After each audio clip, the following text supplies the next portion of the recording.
la santidad de la Iglesia y el principio de la apologética.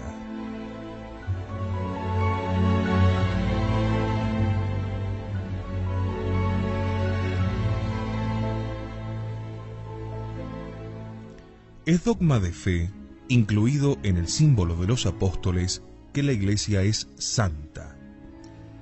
Pero la definición teológica de esa santidad es ardua.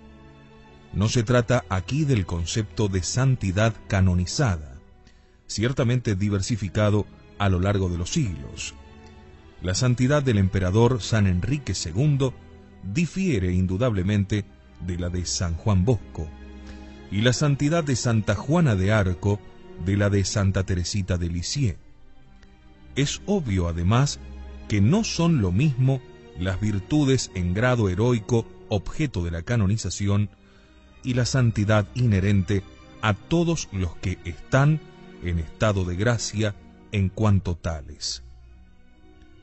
En la Suma Teológica, tercera parte, cuestión 8, y en el Tridentino Catecismo de Párrocos, en la sección del símbolo, se explica por qué el pecado de los bautizados no impide la santidad de la Iglesia. Pero sigue siendo una noción compleja que sólo una distinción rigurosa puede clarificar. Conviene distinguir bien el elemento natural del elemento sobrenatural que da origen a la nueva criatura, el elemento subjetivo del objetivo, el elemento histórico del suprahistórico que opera dentro de él. En primer lugar, la Iglesia es objetivamente santa porque es el cuerpo cuya cabeza es el hombre Dios. Unida a su cabeza, ella misma se hace teándrica. En ninguna clase de cuerpo puede concebirse la existencia de un cuerpo profano donde existe una cabeza santa. En segundo lugar, es objetivamente santa porque posee la Eucaristía, que es por esencia el Santísimo y el Santificante. Todos los sacramentos son una derivación eucarística. En tercer lugar, es santa porque posee de modo infalible e indefectible la verdad revelada. Y en esto debe colocarse el principio mismo de la apologética católica. La Iglesia no puede exhibir en su curso histórico una irreprensible serie de acciones conforme a la ley evangélica.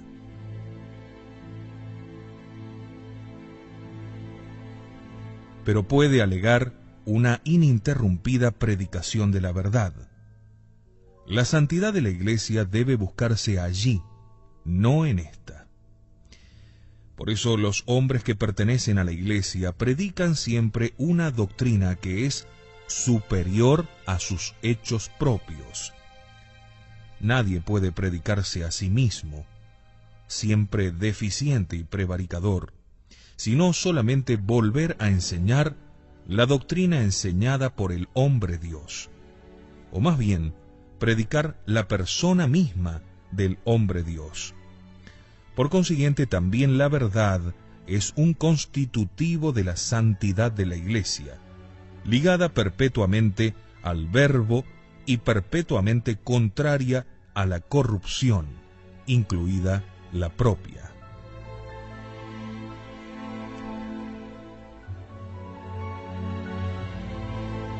La santidad de la Iglesia se revela también en una manera que podría decirse subjetiva, en la santidad de sus miembros, es decir, de todos aquellos que viven en gracia como miembros vivos del cuerpo místico. En modo eminente y evidente, aparece después en sus miembros canonizados, a quienes la gracia y sus propias obras impulsaron hacia grados verticales de la virtud.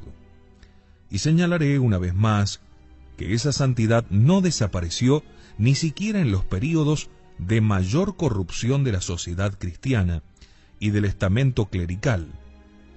Por citar algunos ejemplos, en el siglo de la depravación paganizante, del papado florecieron Catalina de Bolonia, 1464, Bernardino de Feltre, 1494, Catalina de los Fiescos, 1510, Francisco de Paula, 1507, Juana de Valois, 1503, aparte de muchos reformadores como Jerónimo Savonarola, 1498. No obstante, estas razones y hechos no despejan el campo a toda objeción.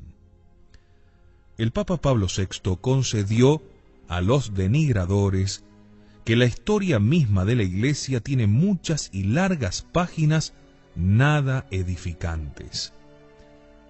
Observatore Romano, 6 de junio de 1972.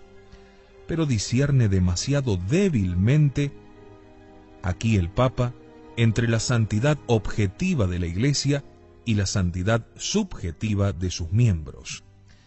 En otro discurso utilizará los siguientes términos: la Iglesia debería ser santa, buena, debería ser tal como Cristo la ha pensado e ideado, y a veces comprobamos que no es digna de este título. Observatore Romano, 28 de febrero de 1972. Da la impresión de que el pontífice transforma en subjetiva una nota que es objetiva. Deberían los cristianos ser santos, y lo son en cuanto están en estado de gracia, pero la Iglesia es santa, No son los cristianos los que hacen santa a la Iglesia, sino al revés, es la Iglesia la que hace santos a los cristianos.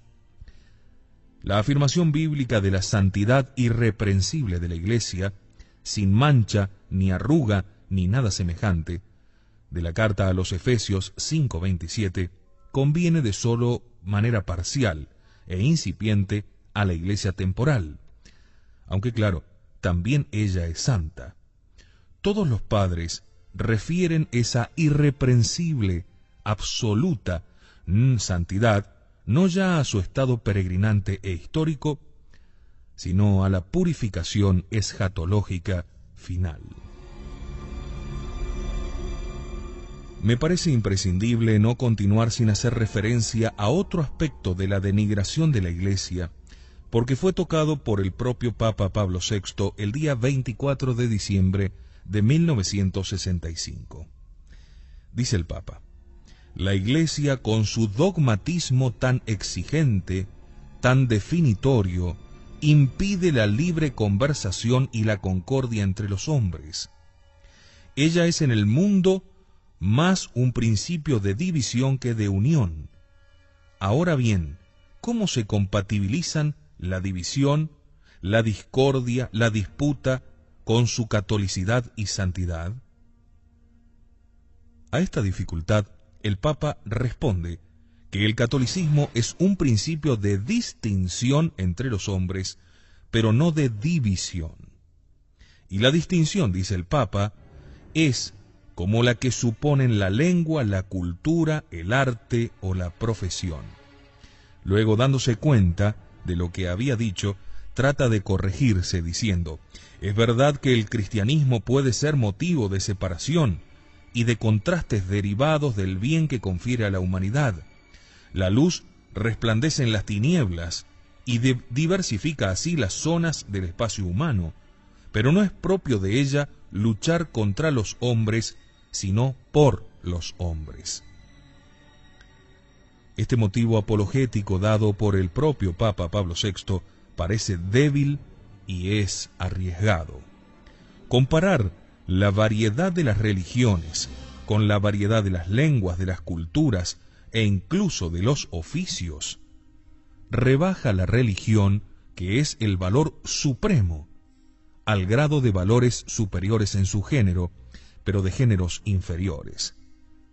Y mientras que no existe un lenguaje verdadero, ni un arte verdadero, ni una profesión verdadera, es decir, absoluta, existe sin embargo sí una religión verdadera, es decir, absoluta. Interpretando la división como pura distinción, el Papa no consigue resolver la objeción que se le planteaba, ya atisbada en pura lógica. Toda distinción puede reducir, pero no eliminar, el elemento contradictorio que se encuentra en las cosas distintas. Este elemento excluye una comunidad perfecta entre las cosas diversas e incluye siempre algo que separa a una de otra.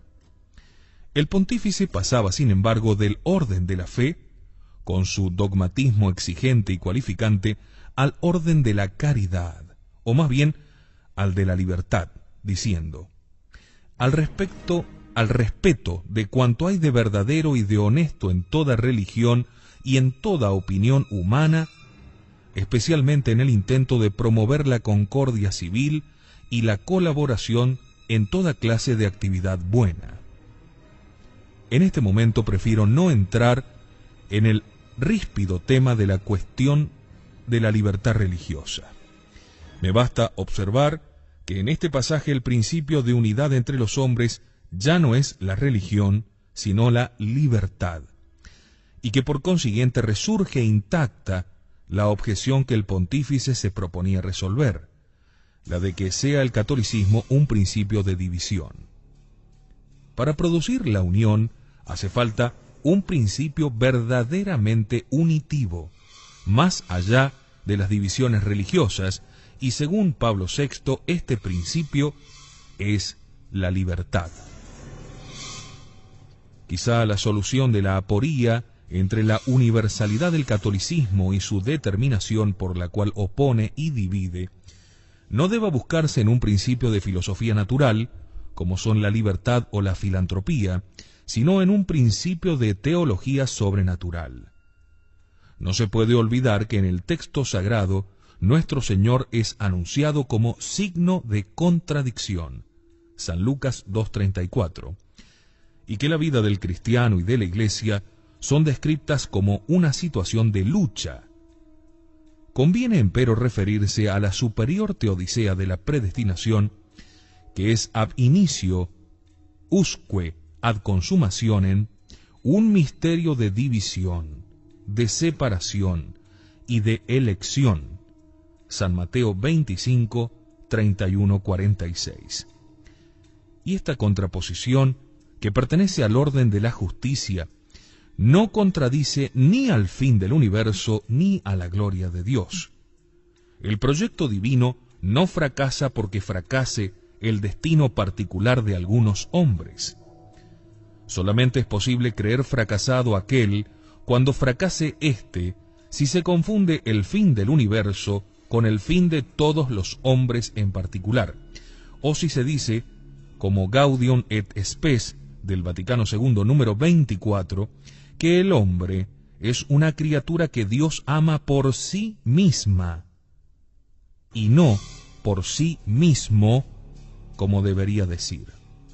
O si se cede a la tendencia antropológica de la mentalidad moderna y, usando términos teológicos, se abandona la distinción entre predestinación antecedente, que considera a la humanidad insolidum, y la predestinación consecuente, que considera a los hombres divisim. Estamos recorriendo las notas de la Iglesia postconciliar, teniendo por norma relacionar todos los fenómenos de crecimiento a los que nos parece ser el principio de catolicismo, la idea de la dependencia, y todos los fenómenos de decrecimiento a su idea opuesta, la independencia. El espíritu de independencia provoca la radicalidad de los cambios, y esta radicalidad coincide a su vez con la exigencia de crear un mundo nuevo. Finalmente, la exigencia creadora da origen a una discontinuidad con el pasado y a la denigración de la Iglesia histórica, tal cual nos hemos cansado de tener ejemplos. Nos toca ahora contemplar los efectos que el espíritu de independencia generan en torno a la unidad de la Iglesia. En el ya citado dramático discurso del 30 de agosto de 1973, el Papa Pablo VI se lamenta de la división, la disgregación que por desgracia se encuentra ahora en no pocos sectores de la Iglesia, dice textualmente. Y también dice sin más que la recomposición de la unidad espiritual y real en el interior mismo de la Iglesia es uno de los más graves y de los más urgentes problemas de la Iglesia. La situación de cisma es tanto más grave cuanto que los que se separan pretenden no haberlo hecho, y aquellos a quienes compete declarar que los separados están separados, esperan sin embargo a que los cismáticos se confiesen como tales. Dice el Papa, estos querrían legalizar con cualquier pretendida tolerancia la propia vinculación oficial a la Iglesia, aboliendo toda hipótesis de cisma o de autoexcomunión.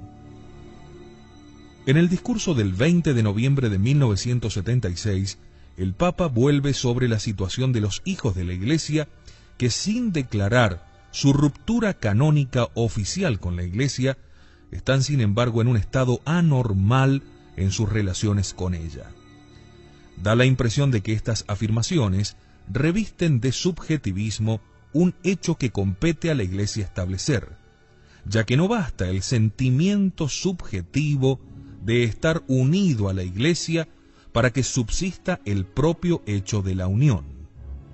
Por otra parte, hay en la Iglesia un órgano con una función objetiva que sabe cuándo la unidad se ha roto y debe declararlo así cuando sea necesario, y no sólo limitarse a confirmar la declaración de quien se siente separado. Al expresar el Papa su gran dolor por este fenómeno, que se difunde como una epidemia en las esferas culturales de nuestra comunidad eclesial, utilizaba una locución elusiva y diminutiva, ya que el fenómeno alcanza también a la esfera jerárquica, no sólo a la esfera cultural. La formación de grupos aislados y autárquicos es consentida por los obispos y por las conferencias episcopales. El Papa sostiene que la desunión de la Iglesia deriva del pluralismo. Este debería confinarse al ámbito de las modalidades según las cuales se formula la fe, pero se introduce en el ámbito de su sustancia. Debería confinarse al ámbito de los teólogos, pero se introduce en el de los obispos, que ahora disienten entre sí. En el mismo discurso, el Papa ve también claramente la imposibilidad de que una Iglesia desunida realice la unión entre todos los cristianos, y menos aún entre todos los hombres. Todavía en el discurso del 29 de noviembre de 1973, y refiriéndose a los que pretenden hacerse Iglesia, como suelen decir, con solo creer que son Iglesia, Pablo VI hace de la situación cismática este juicio mitigador. Dice el Papa, algunos defienden esta ambigua posición con razonamientos en sí plausibles, es decir, con intención de corregir ciertos aspectos humanos, deplorables o discutibles de la Iglesia, o con el fin de hacer avanzar su cultura y su espiritualidad, o para hacer que la Iglesia se ponga al ritmo con las transformaciones de los tiempos. Dañan e incluso rompen esa comunión, no sólo institucional, sino también espiritual, a la que desean permanecer unidos. Es curiosa, en este pasaje de Pablo VI, la identificación de los razonamientos plausibles con las intenciones de enmendar la Iglesia. Parece como si las intenciones pudiesen rectificar el razonamiento falso de quien pretende estar en la Iglesia independientemente de la Iglesia, y como si toda deserción de la unidad eclesial debiese ser aceptada y convalidada por los desertores para producir un verdadero cisma en la Iglesia. ¿No es acaso una actitud históricamente frecuente en conflictos de este género, que quien se separa niega haberse separado y más bien afirma estar más unido a la Iglesia que la Iglesia misma? ¿No afirma el cismático pertenecer a la Iglesia verdadera, de la que la Iglesia católica en cierto modo se separa? El carácter de unidad roqueña de la Iglesia, alabado o criticado, ha sido sustituido en la Iglesia posconciliar por la desunión, igualmente alabada o criticada. De la falta de unidad en la doctrina de la fe trataremos más adelante. Aquí nos referimos a los hechos que demuestran la desunión en la jerarquía. Monseñor Jixen, obispo de Roermond, declara, refiriéndose al pluralismo de la Iglesia holandesa, que es imposible el acuerdo dentro de ella cuando este acuerdo significa que unos quieren adherirse literalmente a una iglesia y otros a otra. Y esto pasa justamente en la iglesia holandesa. Sería, dice este obispo, acuerdo entre iglesias y no dentro de la iglesia.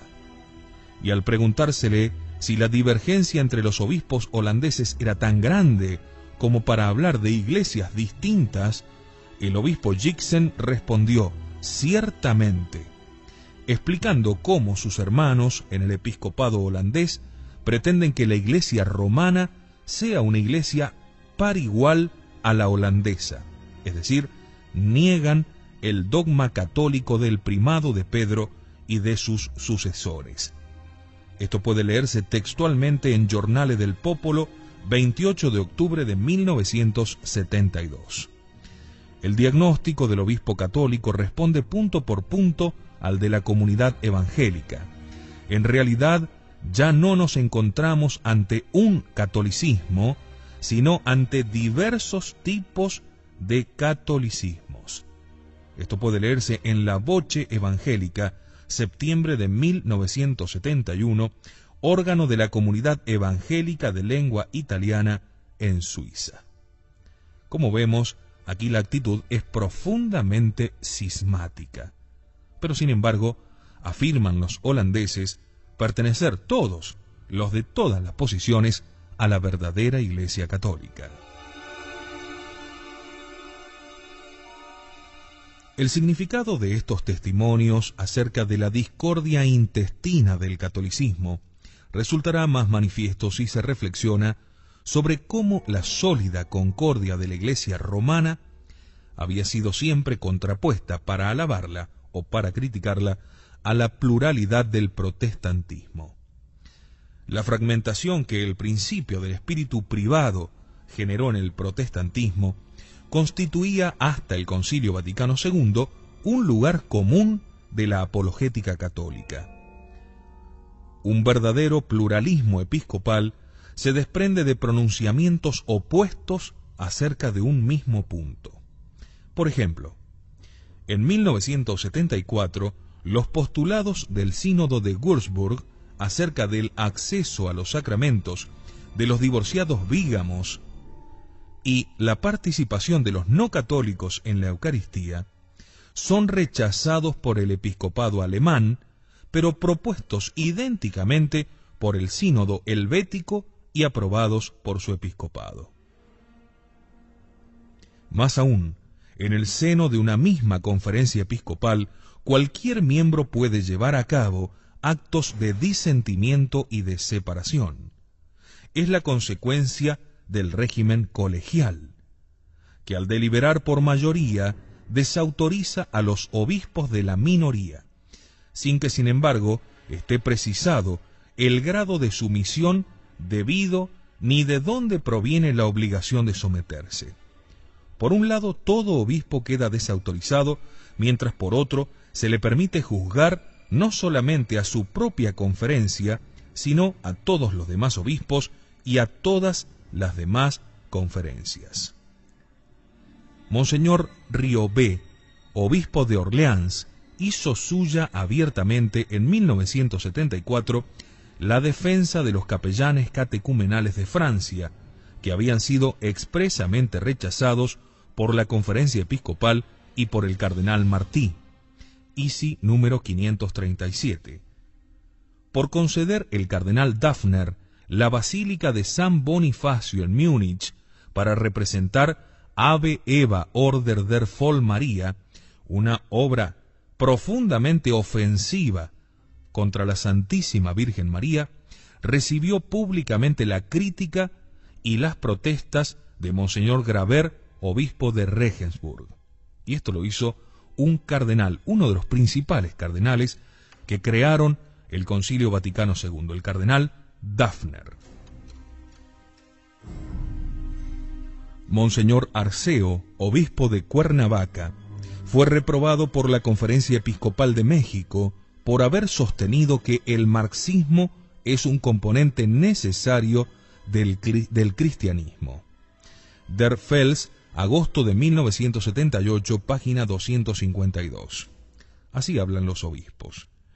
Monseñor Simonis, obispo de Rotterdam, abandonó la sesión del tercer coloquio pastoral holandés, al que sus hermanos continuaron asistiendo y consintiendo en las propuestas de ordenar mujeres y hombres casados al sacerdocio. Monseñor Jigsen, obispo de Roermond, se separó de modo efectivo del resto del episcopado holandés, instituyendo un seminario propio y rechazando la nueva pedagogía para la formación del clero.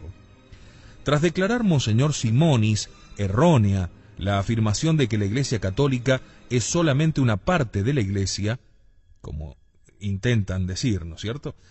Errónea declaró Monseñor Simonis la afirmación de que la Iglesia Católica es solamente una parte de la Iglesia, fue inmediatamente contradicho por Monseñor Ernst, obispo de Breda, y Monseñor Groot, quien afirmó que la doctrina de Monseñor Simonis está francamente en oposición con las enseñanzas del Vaticano II. Exactamente, si esto fuera realidad, entonces concretamente, ¿dónde estaríamos situados? Si la Iglesia Católica es la Iglesia de Cristo, luego no forma parte de una supraiglesia, como pretenden decir estos ultramodernistas. En las relaciones con la política, los obispos de una misma nación son a menudo discordantes.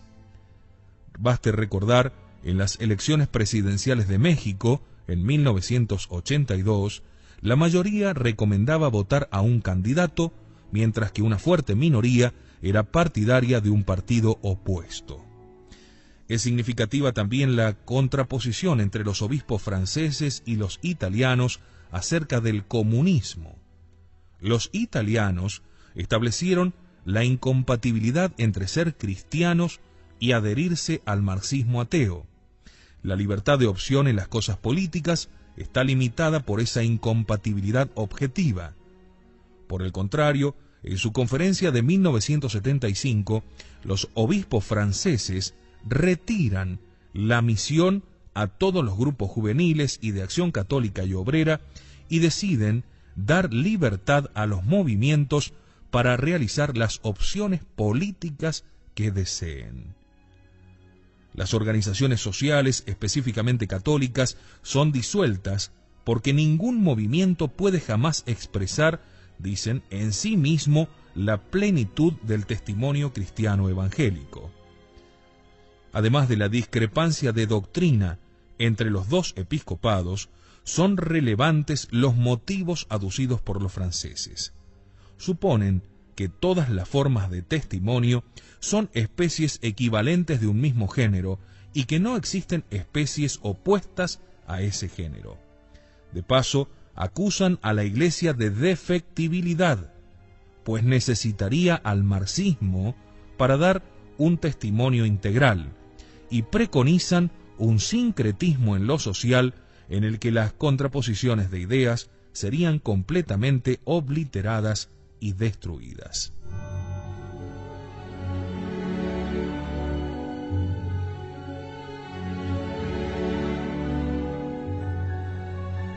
La célebre encíclica Humane Vitae del 25 de julio de 1968 dio lugar a la más generalizada, importante y en algunos aspectos insolente manifestación de la disensión intestina de la Iglesia.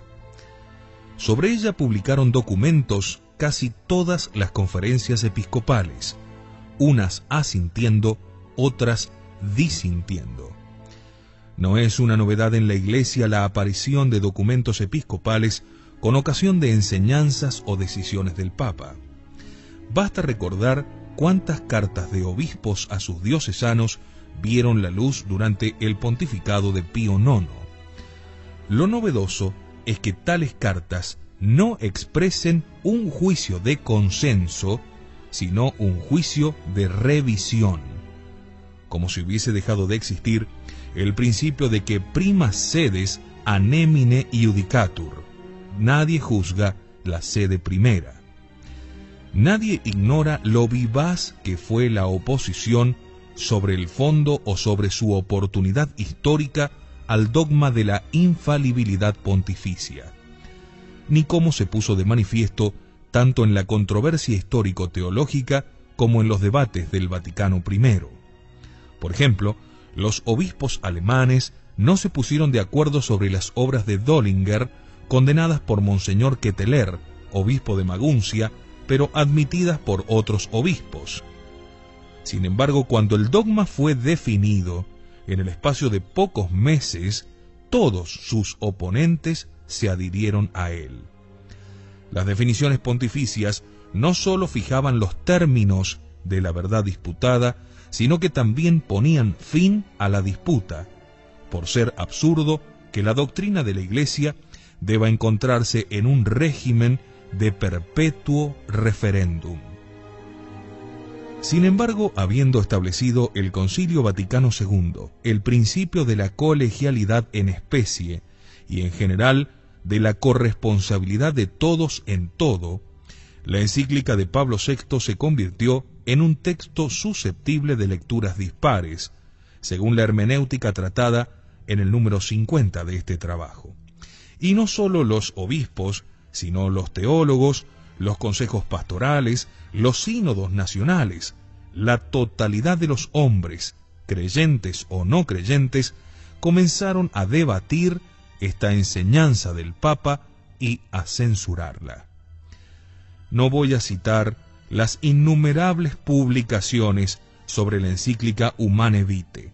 Me limitaré al disenso episcopal, ciertamente pronunciándose como se pronunció contra la mayoría de los peritos pontificios, contra el consenso de los teólogos, contra la mentalidad mundana, contra la expectación desatada por declaraciones autorizadas y por su mismo comportamiento, contra, dicen algunos, la misma opinión sostenida por él como doctor privado.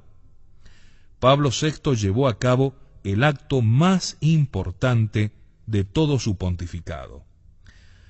Aquí se debería entrar en el problema referido al arcano más inquietante de Pedro. ¿Puede, como Papa, sentenciar contra sus propias convicciones?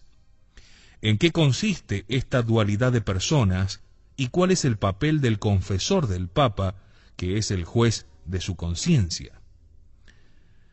No solamente fue el acto más importante de su pontificado, porque fuese reexpuesta en su identidad esencial la antigua y perpetua doctrina fundada sobre verdades naturales y sobrenaturales, sino porque la sentencia papal, al caer sobre el disenso intestino de la Iglesia y ponerlo bajo una luz meridiana, fue un acto de la didáctica autoridad papal ejercitado manifiestamente ex sese, para usar los términos del Concilio Vaticano I. La disensión fue grave, fue extensa, fue pública, patente en documentos episcopales y en miles de publicaciones cuyo contenido consistía en el modo de leer y aplicar la encíclica, pero que de hecho le daban el significado que preferían. Y aquí justamente es donde se ve el estado de desobediencia total de tantos y tantos obispos, cardenales, sacerdotes y laicos alrededor del mundo, que no tuvieron ningún tipo de censura eclesiástica, ni fueron excomulgados, ni siquiera amonestados. La encíclica fue impugnada y alterada por las firmas religiosas de revistas para el gran público. Merece una mención especial la deformación realizada en discursos y escritos por el autorizado sacerdote jesuita Giacomo Perico. En Amica, un gran semanario con una tirada de 700.000 ejemplares, escribía este jesuita el 12 de agosto de 1969. No es exacto hablar en sentido absoluto de nuevas orientaciones. Puede decirse al contrario que algunos hombres de iglesia dieron en el pasado interpretaciones demasiado restrictivas de la moral conyugal. Ha sido un error. Debemos ver aquí cómo se han invertido los papeles. No fueron algunos hombres de iglesia, sino la iglesia. Todos los papas, incluido Pablo VI y toda la tradición, quienes mantuvieron, en este sentido de la encíclica Humane Vitae, la sentencia restrictiva. Algunos hombres de iglesia que sostuvieron la opinión contraria fueron condenados por la iglesia. El padre Perico continuó con esa tergiversación de Humane Vitae en cursos de ayornamiento para el clero. Y en el Giornale del Popolo del 22 de marzo de 1972. Su opinión fue discutida por mí, por Romano Amerio, en 2 artículos del mismo periódico, el 8 de abril y el 29 de abril. Según este celebrado jesuita, la norma relativa al uso de los anticonceptivos contenida en la encíclica es precisa. Los cónyuges no deberían recurrir nunca a las técnicas contraceptivas. Esto es un error y es una mentira. La encíclica enseña que no deben recurrir nunca, no que no deberían, sustituyendo el imperativo que usa el Papa por un condicional. La encíclica resulta transformada. Las objeciones a la encíclica se refieren o bien a la autoridad de la promulgación pontificia o bien a su doctrina. El ya conocido por ustedes cardenal Dafner, arzobispo de Múnich, defensor de los anticonceptivos, que sin embargo nunca fue excomulgado y fue padre del Concilio Vaticano II, declara: Corriere della Sera, 30 de julio de 1968. Ahora tengo que ponerme en relación con los demás obispos para estudiar la forma de ofrecer ayuda a los fieles. Da la impresión de que para el cardenal Dafner, los fieles deben ser ayudados contra la encíclica y que ésta es un acto de hostilidad hacia ellos. La reacción fue áspera en Estados Unidos, donde parece que, anticipándose engañosamente a la decisión del Papa, los obispos pusieron en marcha un programa de asistencia anticonceptiva. Contradiciendo a su propio obispo, el cardenal O'Boyle, la Universidad Católica de Washington, en una declaración apoyada por 200 teólogos, no solo rechaza la doctrina, sino que impugna la autoridad papal por haber rechazado el parecer de la mayoría y no haber consultado al colegio episcopal. El episcopado alemán, en general partidario de los anticonceptivos, se adhirió a la enseñanza de Pablo VI, pero argumentando con el carácter no infalible del documento, concedió a los fieles la posibilidad de disentir en la teoría y en la práctica y les remitió en última instancia a la luz individual de sus conciencias, a condición de que quien disienta se pregunte en conciencia, dice el documento, si puede permitir tal disentimiento de modo responsable ante Dios. Según los obispos alemanes, su oposición no significa un rechazo fundamental a la autoridad papal. Tal vez no significa el rechazo al fundamento de la autoridad, pero sí ciertamente a sus actos concretos. Pero del conflicto en la Iglesia de Alemania se tuvo una manifestación clamorosa en el Katholikentag de Essen en septiembre de 1968. La asamblea discutió y votó por abrumadora mayoría, 5.000 contra 90, una resolución para revisar la encíclica. Y allí estaba presente el legado pontificio, el cardenal Gustavo Testa y todo el episcopado nacional, y entre voces que llegaron a pedir a coro la dimisión del Papa por no haber aceptado el uso de los anticonceptivos. A tan grave acto de rebelión respondía el Observatore Romano del 9 de septiembre, dando a conocer un mensaje del Papa en el que se pedía a los católicos alemanes fidelidad y obediencia.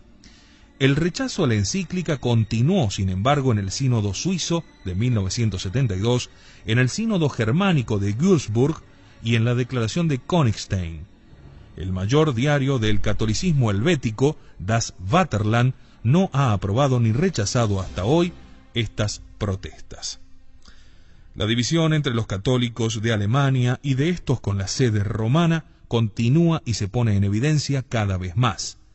Pero, nuevamente debo reiterar aquí, no hubo excomuniones, no hubo ni siquiera penas de entredicho, no hubo ni siquiera llamados a la realidad por parte de la Santa Sede. Simplemente este llamado a que obedezcan. No lo hicieron y sigue todo igual. Solamente la tradición queda excomulgada para esta iglesia posconciliar.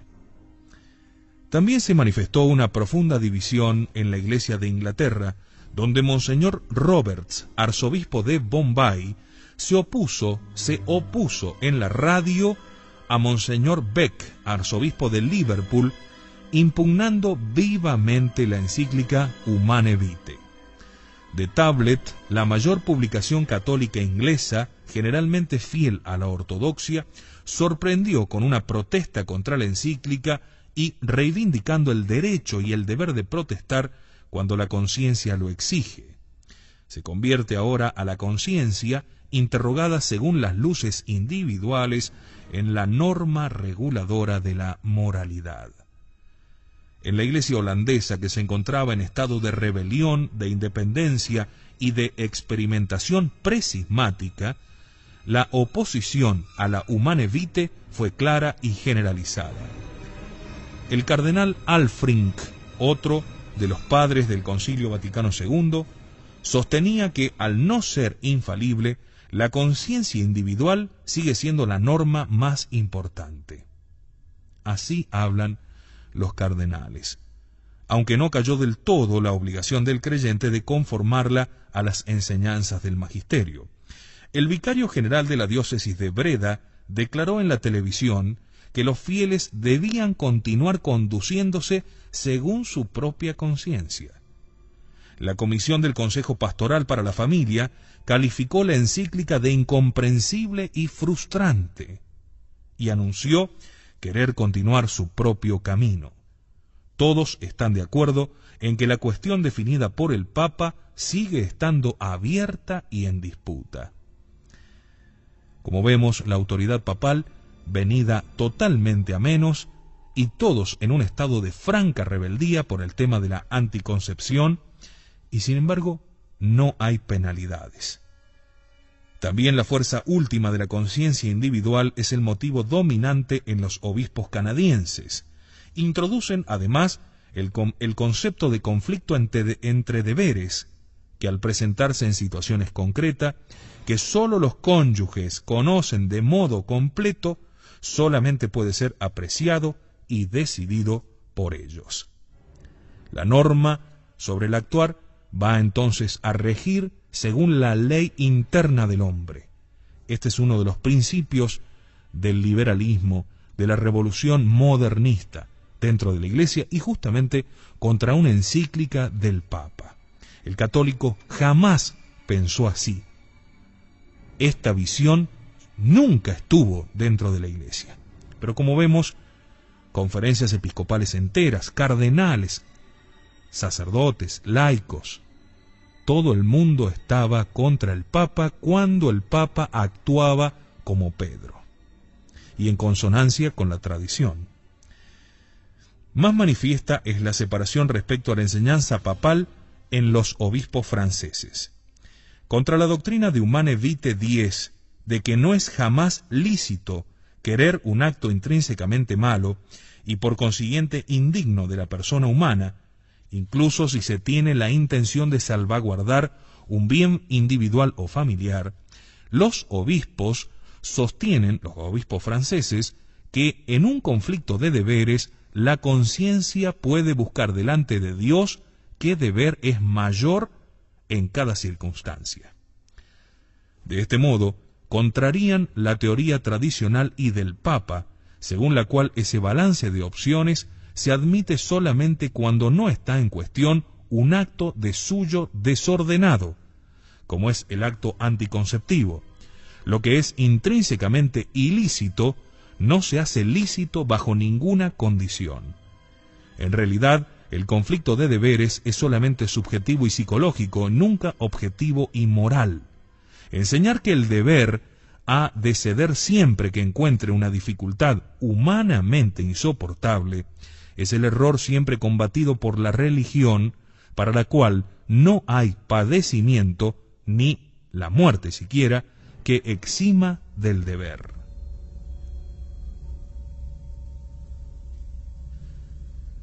La posición del episcopado francés fue directamente reprobada con una notificación del Observatore Romano 13 de septiembre de 1968, desmintiendo que hubiese sido aprobada por la Santa Sede. Aunque, a causa del habitual eufemismo, el 13 de enero del año siguiente, 1969, el diario dijese que ningún episcopado ha puesto en discusión las bases doctrinales recordadas por el Papa. Este eufemismo es habitual en los prelados cuando hablan de la humane vitae, y por ejemplo lo mantiene también Monseñor Martini, ex arzobispo de Milán, en su rueda de prensa durante el Sínodo de Obispos de 1980. Se veía luego obligado a confesar que algunas expresiones de los obispos podían suscitar preocupación acerca del verdadero sentido de las declaraciones. En Italia, la resistencia a humane vitae fue más sorda, pero no menos extensa. Citaré la toma de posición contra la encíclica de El Semanario de los Paules Familia Cristiana, cuya difusión es de 1,5 millones de ejemplares en todas las parroquias italianas. En los fascículos del 23 de mayo y del 20 de junio de 1976, el famoso padre Bernard Häring defendía la contracepción, poniéndose del lado de los obispos franceses y poniéndose del lado de enfrente del Papa y de la Sagrada Tradición. El Observatore Romano del 14 de julio del 76 lo atacaba y refutaba, pero dicho religioso continuó enseñando públicamente contra la encíclica. Llegó en su campaña al punto de combatir como inmoral el método de la continencia periódica que era recomendado por el pontífice. Lo trató de inmoral al Papa y, sin embargo, nunca fue sancionado. Los desacuerdos de la Iglesia holandesa adoptaron la más aguda forma de desunión de la Iglesia. Al ser compartidos por la mayoría de los obispos y poner en duda la autoridad directamente del Papa cuando no es ejercitada de forma colegial. Después del concilio, la Iglesia aflojó el vínculo de unidad, no solo allí donde era demasiado rígido, sino también donde, uniendo así las iglesias particulares, las unía además entre ellas. Desconoció ese gran axioma del arte político, que exige una proporción de autoridad tanto más fuerte cuanto mayor es el cuerpo a regir y cuanto más diversificado es el complejo del que conservar la unidad. Esta máxima principal de la ciencia política fue enunciada y practicada desde los antiguos. Tácito hace decir a Galba, en el acto de adoptar por sucesor a Pisón, que la gran masa del imperio no podía permanecer en equilibrio sin un único regente. Esta exigencia está considerada como la justificación histórica de la transformación de Roma de república en imperio. También Pablo VI declaró en la apertura de la tercera sesión del concilio, 14 de septiembre de 1964, que la unidad de la Iglesia está tanto más necesitada de una dirección central cuanto más vasta se hace su extensión católica. Pero la puesta en práctica del difícil principio de la colegialidad entraba en colisión con la del centralismo, que unifica las diversas partes en el mismo acto en que las preserva y las hace subsistir en su lugar. La apostema, como decían los médicos, se abre con el Concilio Pastoral Holandés, gran asamblea representativa de todos los estamentos de la Iglesia y en presencia plena del episcopado. Con una mayoría del 90%, esta asamblea votó a favor de la abolición del celibato de los presbíteros, de la concesión de órdenes a las mujeres y de la participación deliberativa de los obispos en cuanto a los decretos que viniesen del sumo pontífice y de los laicos de los que viniesen de los obispos. Para responder al deseo de muchos que se preguntaban cuál era la actitud de la Santa Sede ante el concilio holandés, el Observatorio Romano del 13 de enero del 70 publicó la carta autógrafa de Pablo VI dirigida a aquel episcopado. Se ve en ella el carácter propio de su pontificado. El ojo ve la herida y el error, pero la mano no se acerca al mal para combatirlo y sanarlo, ni con medicinas, ni con cauterizaciones, mucho menos con un bisturí.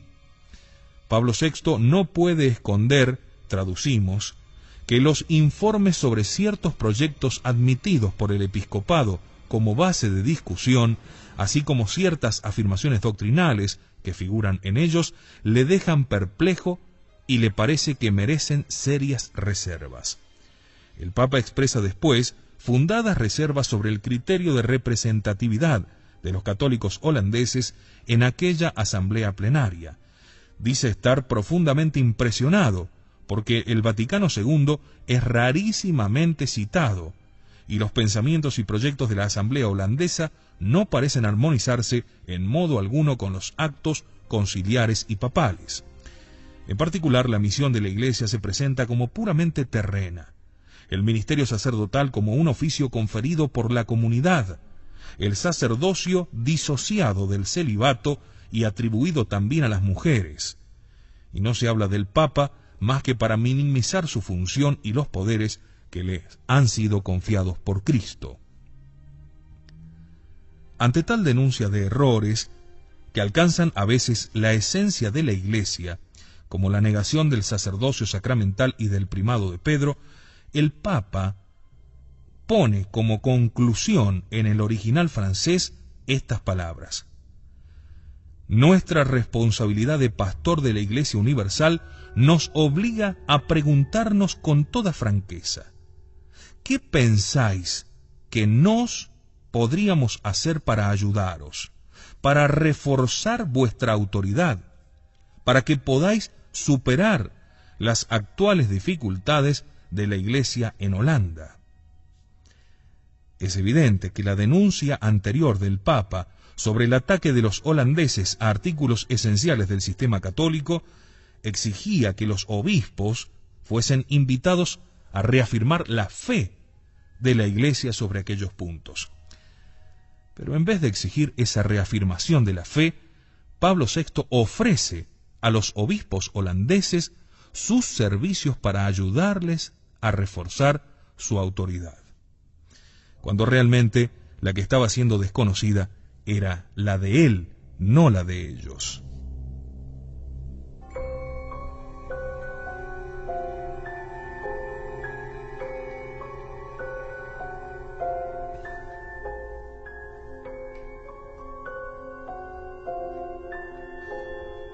Las palabras con las que el Papa se dirigió al cardenal Alfrink serían más apropiadas si estuviesen dirigidas a un adversario del cisma.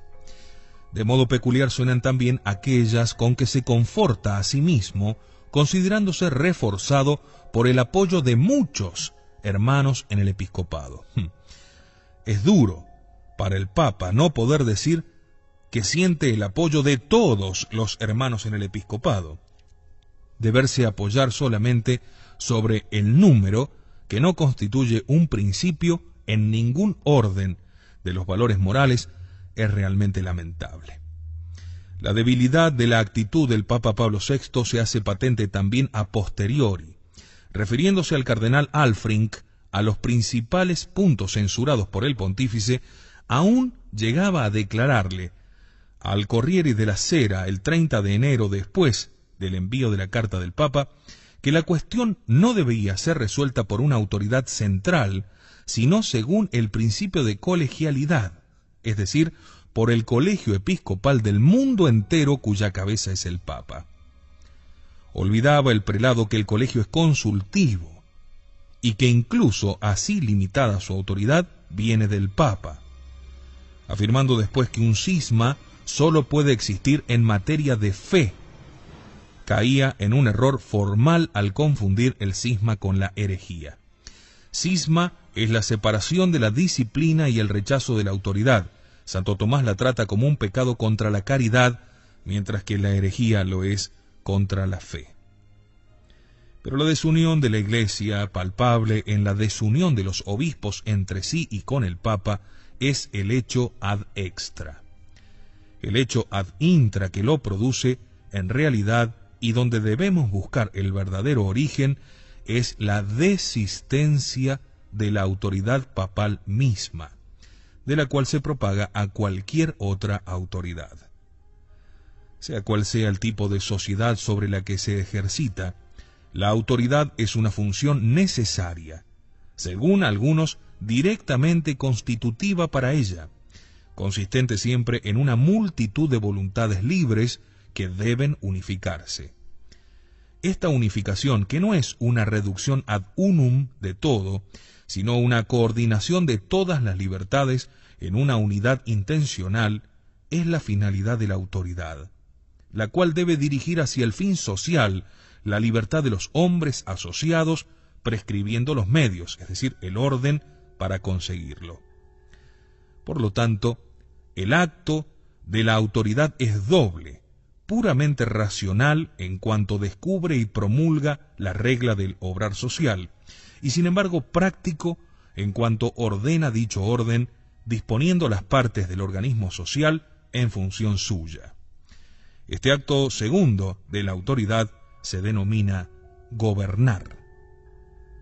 El carácter peculiar del pontificado de Pablo VI es la propensión a inclinar el oficio pontificio de gobierno hacia la admonición, adoptando términos propios de la escolástica, a restringir el campo de la ley preceptiva que origina una obligación, ampliando el de la ley directiva que formula una ley pero no lleva aneja la obligación de seguirla.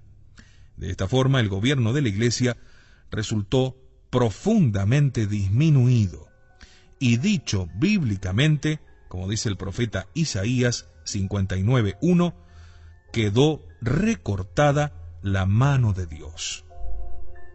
La abreviatio manus, mano cortada, puede depender de tres razones.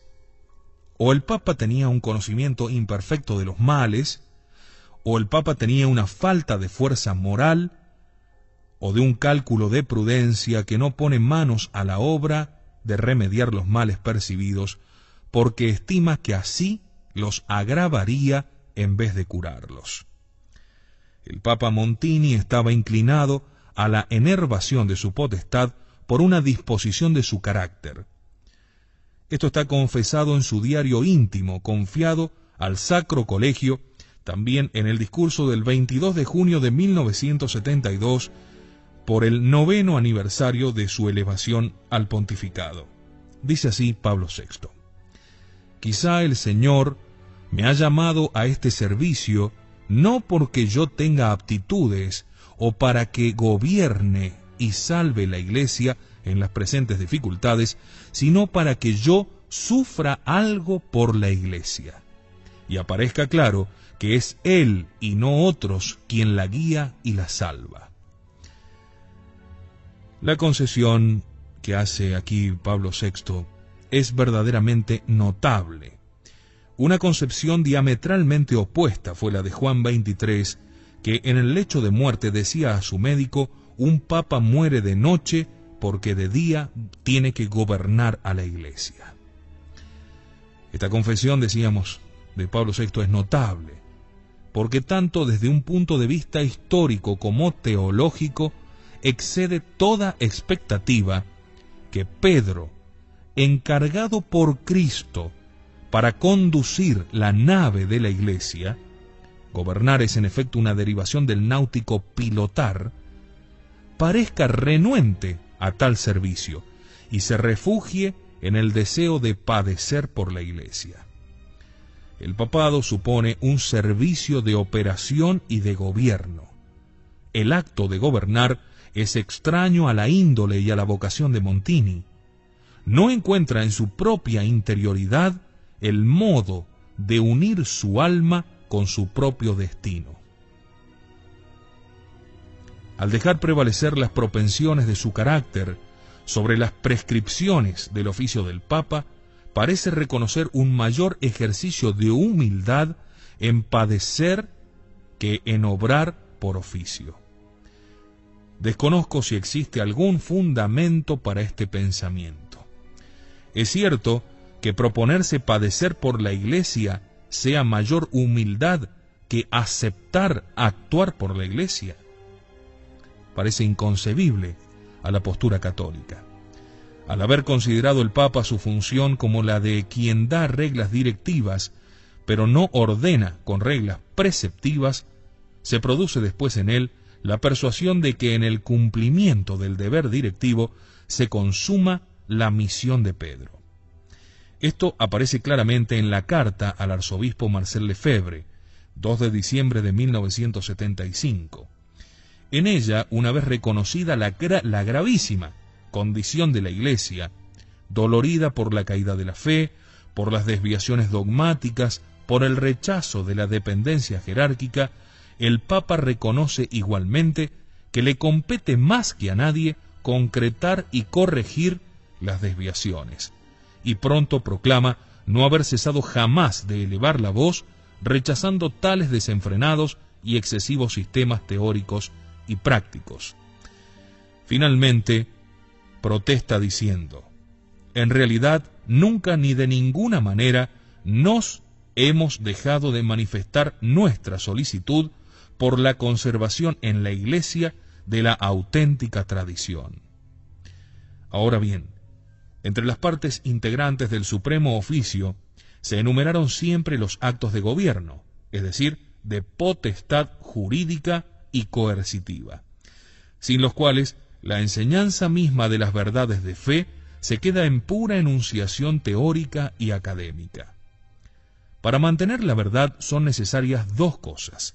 Primera, apartar al error de su emplazamiento doctrinal, lo que se hace refutando los argumentos del error y demostrando que no son concluyentes. Y segunda, apartar al que yerra, deponiéndolo de su oficio, lo que se hace mediante un acto de autoridad de la Iglesia. Si este último servicio pontifical se reduce, no podría decirse que se han adoptado todos los medios para mantener la doctrina de la Iglesia. Tiene lugar aquí una breviatio manus, una mano cortada.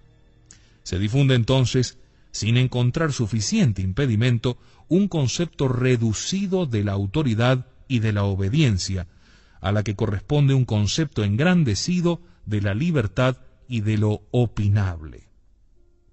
Esta breviatio manus tiene ciertamente el origen en el discurso inaugural del concilio, que proclamó su renuncia a condenar el error, y fue practicada por Pablo VI en todo su pontificado. Él se abstuvo como doctor a las fórmulas tradicionales ortodoxas, pero como pastor no impidió que circulasen las fórmulas heterodoxas, pensando que por sí mismas se sistematizarían en expresiones conformes a la verdad. Los errores fueron denunciados por él y la fe católica mantenida, pero la deformación dogmática no fue condenada en los errantes y la situación cismática de la Iglesia fue disimulada y tolerada. A esa falta de completitud del gobierno pontificio solamente comenzó a poner reparo Juan Pablo II, condenando nominatim y cesando a los maestros de error, o restableciendo los principios católicos en la Iglesia de Holanda mediante el sínodo extraordinario de los obispos de aquella provincia convocados en Roma. Pablo VI prefirió el método exhortativo y admonitorio, que amonesta pero no condena, que llama la atención pero no obliga, dirige pero no ordena. En la solemne exhortación apostólica Paterna del 8 de diciembre de 1974 a todo el orbe católico, el Papa denunciaba a aquellos que tratan de socavar a la Iglesia desde dentro, confortándose eufemísticamente con que son proporcionalmente pocos. Se extiende sobre el rechazo de la obediencia a la autoridad, manifiesto en la acusación de ser sus pastores guardianes de un sistema o aparato eclesiástico. Deplora el pluralismo teológico que se revela contra el magisterio. Protesta con vigor. Llega a apropiarse la reivindicación que de su propia autoridad episcopal hizo San Juan Crisóstomo. El Papa se llena de dolor, denuncia, reivindica, acusa, pero en el acto mismo de reivindicar la autoridad, la identifica con una admonición, como si en la causa él fuese una parte y no el juez. Se encarga de la acusación, pero no de la condena. El efecto más general de la desistencia de la autoridad es la desestima e inobservancia en la que cae por parte de aquellos que están debajo de ella, no pudiendo el súbdito tener de la autoridad una opinión mejor que la autoridad tiene de sí misma. Un arzobispo francés proclama que hoy la Iglesia ya no tiene que enseñar ni que mandar ni que condenar, sino tiene que ayudar a los hombres a vivir y a regocijarse. Esto puede ser leído en el Corriere de Roma, número 137, 5 de diciembre de 1974. Y para descender del Palatino a la Suburra, en una mesa redonda de sacerdotes, convocada por el diario El Expreso de 1969, llega a sostenerse que el Papa es igual a los laicos, al modo en que el vigilante se sitúa en el cruce, más alto que los demás, solo para regular la circulación. Y más que un fenómeno patológico y anómalo, esta universal rebeldía que hace a la Iglesia actual tan distinta de la Iglesia histórica y llamada preconciliar, parece ser algo característico de la religión auténtica y síntoma de vitalidad eclesial. No hay documento papal ante el cual los episcopados del mundo ahora no tomen posición, y detrás de ellos, aunque con independencia y contradiciéndose recíprocamente, también lo hacen teólogos y laicos. Se tiene así ahora una multiplicidad de documentos que manifiestan una variedad distinta a la propia del orden, ya que de ese modo la autoridad, multiplicándose, se anula.